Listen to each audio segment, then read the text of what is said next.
तो hello guys, welcome back to our channel करता gaming channel. तो गाइस आज फिर से हम प्रेडिक्शन वीडियो पे वीडियो बनाने वाले हैं। तो गाइस चलो वीडियो बनाते हैं। जी मुझसे बोले, बेटा हमारी जिंदगी का सबसे बेस्ट समय हमारा बचपन होता है। ये बोलकर वो अपने डायपर में हगने लगे। तो मैंने इस बात पे थोड़ा गौर किया और मुझे पता चला कि यस, बचपन सच में बहुत रैंडम होता है। बचपन में एक बार साइकिल की चेन चढ़ाते समय मेरा हाथ आ गया, तो मैं भाग के अपने अपाहिज दोस्त को भी ले आया कि उसके भी हाथ आ जाए। बचपन में मुझे मेरी दादी का चरित्र सही नहीं लगता था, क्योंकि वो मुझे डेली नया तारा दिखा के बोलती थी वो तुम्हारे दादाजी है। बचपन में मैं थोड़ा भोला भी था, ऐसे फालतू किसी को उंगली नहीं करता था, वरना फिर मैं 9 तक ही गिन पाता था। एक तो तब कोई भी आके गिनती पूछ लेता था, और उंगली करते समय गिनना कितना मुश्किल होता है पता है। बचपन में मैं और मेरा भाई हमेशा WWE देख के लड़ते थे, क्योंकि माँ बाप की चाहते लड़ने लायक थी नहीं। एक तो मेरा छोटा भाई बचपन में बहुत शांत स्वभाव का था, बेचारा स्कूल में भी सीनियर से बुली होता था। हाँ, वो सीनियर मैं ही होता था। एक बार मुझसे बोलता, भैया डॉक्टर बनना मेरा सपना है। तो मैंने उसे नीट की बुक्स ला दी, तो अब वो उसका पूरा सपना बन गया। अब वो डॉक्टर गेम में भी बीमार ही बनता है, और बवासीर पीछे होती है। चिंटू बुक्स नहीं पढ़ रहा है तू। एक बार बेचारा बिस्तर पे गिर के रोने लग गया, तो सब बोलने लग गए कुछ नहीं हुआ, चींटी मर गई, चींटी मर गई। मैं यहाँ सोच रहा हूँ फिर अभी तक हम चींटियों वाले बिस्तर पे क्यों सो रहे थे। हाँ, घर में सबकी पीठ पे ददोड़े हो रखे हैं। हाँ, ये नहीं गिरता तो हमें तो पता ही नहीं चलता बिस्तर पे चींटियां हैं। हम तो सोए जा रहे हैं चींटियों वाले बिस्तर पे। और स्कूल में जब भी ये छोटे भाई पैंट में हक देते हैं, तो बड़े भाई को क्यों बुलाया जाता है? पता है कितनी घनघोर बेइज्जती होती है पूरी क्लास के सामने, और बुलाते भी इतने सस्पेंस है। वो देख के बड़े भाई का हगना निकल जाता है। ऐसे 2 छोटे बच्चे स्लो मोशन में भाग के आ रहे हैं। हाँ, वो उनकी नॉर्मल स्पीड है। मैं देखता हूँ मेरे भाई को क्राइम सीन से 2 प्यून पकड़ के ले जा रहे हैं। उसे ब्राउन रंगे हाथों पकड़ लिया गया। मेरे भाई ने मुझसे जाते जाते कहा, मुझे फंसाया जा रहा है। मुझे पता था इस लेंडे के पीछे की कहानी इतनी सिंपल नहीं हो सकती। कड़ी तहकीकात के बाद मुझे पता चला इस लेंडे के पीछे बड़े बड़े पॉलिटिशियंस, गैंग लीडर्स और माफिया इन्वॉल्व है। मेरा भाई सही कह रहा था, ये उसका लेंडा नहीं है। हैंड्स अप पीटी टीचर, वो लेंडा तुम्हारा था।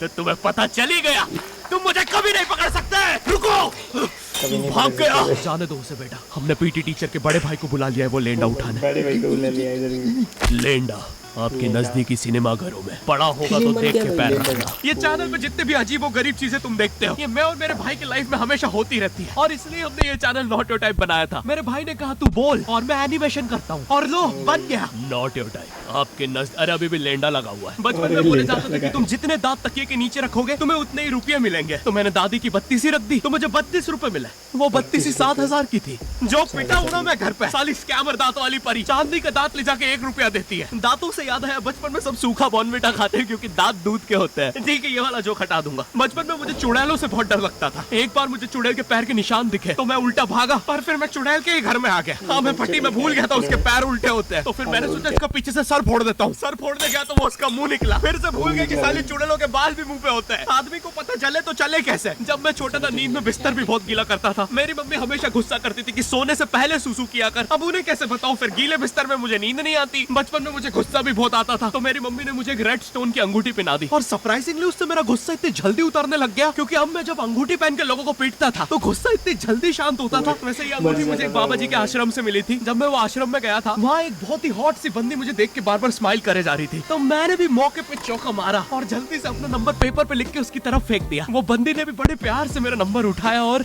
खा लिया। अरे भाई, उसको भूत लगे, वो तब से सबको स्माइल दे रही है। हम भी सुबह से नंबर फेंक रहे हैं, अभी तक 2 किलो पेपर खा गई है। अब तुम्हें भी ऐसे रैंडम भूतों या स्ट्रेंजर्स पास नंबर ना फेंकना पड़े प्यार के लिए, इसलिए आओ हैपन पे चले। यहाँ तुम्हें मिलते हैं तुम्हारे कॉमन इंटरेस्ट के लोग।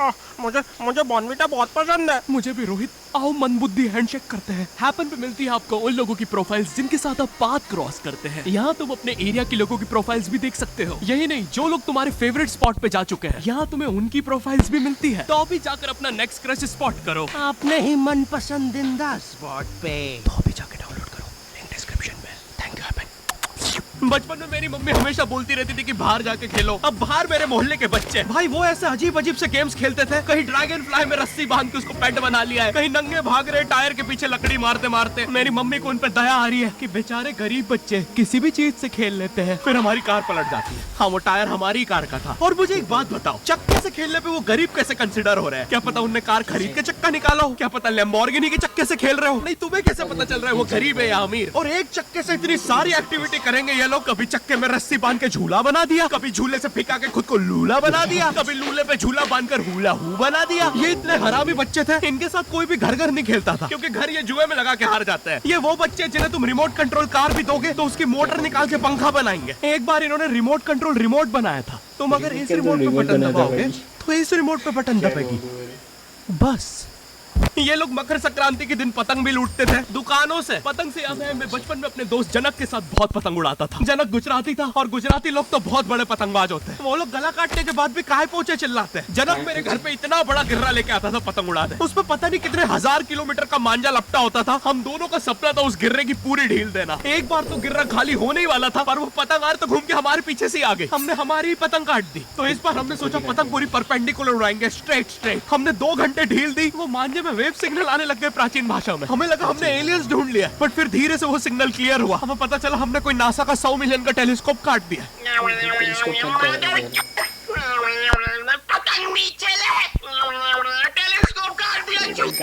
नासा का टेलीस्कोप जैसे ही नीचे गिरा बच्चों से पहले इसरो ने लूट लिया। बहुत वियर्ड था, इतने सारे बुड्ढे छत कूद के भाग रहे थे। एक तो जनक के मांझे में इतनी सारी गठाने होती थी, वो मांझा इतना भारी हो जाता था। हम चौथे माले से पतंग उड़ा रहे, वो दूसरे माले पे उड़ रही है। बचपन में बोला जाता है किसी भी स्ट्रेंजर से बात नहीं करते, तो फिर मैं इशारे करता था। तो फिर दादी मेरे चरित्र पे सवाल उठाती थी। दादी से याद है पुराने जमाने में एंटरटेनमेंट के लिए कुछ होता नहीं था, तो लोग 7-7, 8-8 बच्चे पैदा कर लेते थे ताकि उन्हें जायदाद पे लड़ता देख मजे ले सके। मेरे पापा के 5 भाई और 4 बहनें, टोटल 9 बच्चे। मेरी दादी ने जिंदगी के 9 साल बस बच्चे दिए। दादी ने 9 साल तक पेट में इतनी लातें खाई है, उनके अंदर से एब्स आ गए थे। मेरी दादी लिटरली अंदर से टूट चुकी थी। उनका इतनी बार ऑपरेशन हो रखा है, उनको डॉक्टर ने टाकों की जगह चेन लगा दी थी। भाई आज के जमाने में तो इतने बच्चे कोई पैदा नहीं करता, उल्टा अबॉर्शन करवा लेते हैं। और यस मैं अबॉर्शन बोलूंगा क्योंकि मुझे जेल नहीं जाना। एक तो इंडिया में भी अबॉर्शन करवाना लीगल है, लेकिन बच्चे का जेंडर जानना इलीगल है। मतलब तुम मार तो सकते हो लेकिन किसे मार रहे हो ये पता नहीं कर सकते। तो देखो अब रिस्क कितना बढ़ गया है। क्या पता अंदर शेर बैठा हो या कोई बड़ा गैंगस्टर, क्योंकि तुम्हें तो पता नहीं है तुम किसकी सुपारी दे रहे हो। क्या पता वो अंदर बंदे लेके बैठा हो। बचपन में सबके मम्मी पापा डराते हैं मस्ती मत करो वरना बोर्डिंग स्कूल भेज देंगे। और मुझे बोर्डिंग स्कूल से इसलिए डर नहीं लगता था कि मैं वहां जाके अपनी फैमिली से दूर हो जाऊंगा। मुझे बोर्डिंग स्कूल से इसलिए डर लगता था क्योंकि वहाँ पे वो बड़े दांतों वाला ईशान अवस्थी होता है। मैंने पहली बार जब तारे जमीन का ट्रेलर देखा था तो उसमें वो पागल बच्चे ने आतंक मचा रखा था। फिर मैंने मूवी का नाम पढ़ा तारे जमीन पे। मुझे लगा बिछाए होंगे इस पागल को पकड़ने के लिए, शॉक वॉक देना होगा तारों से। इसके तो दांत भी इतने बड़े हैं, सारी तारे काट देता होगा। मुझे ट्रेलर देख के लगा कोई एक्शन मूवी है, आमिर खान जोकर बना हुआ है। मुझे लगा यही तारों का जाल बना के पकड़ेगा पागल को। हाँ ट्रेलर देख के तुम्हें क्या ही समझ में आएगा। एक शॉट में आमिर खान बोल रहा है आपके बच्चे को डिसलेक्सिया है, फिर अगले ही शॉट में जोकर बन के बड़ा मछलियाँ उड़ती क्यों नहीं। फिर मुझे लगा ये शायद अपने माँ बाप को बोल रहा था। और दया तो मुझे उस लंगड़े बच्चे पे आती है जिसके बगल में ईशान अवस्थी को बिठा दिया था। वो बेचारा उठ के भाग भी नहीं सकता। और मैंने तो सुना था बोर्डिंग स्कूल में बस नॉटी बच्चे जाते हैं, तो फिर इस बेचारे गाय से बच्चे को क्यों यहाँ भेज के रखा है। कहीं ऐसा तो नहीं इसके पहले पैर थे और ये बहुत मस्ती करता था तो माँ बाप ने पैर तोड़ के इधर भेज दिया। बस भाई मेरा हो गया है आज का। अगर तुम्हें वीडियो पसंद आई तो यार लाइक मारो, एम करते हैं 7 लाख लाइक्स के लिए। पिछले वीडियो में नहीं आए थे इसलिए हमने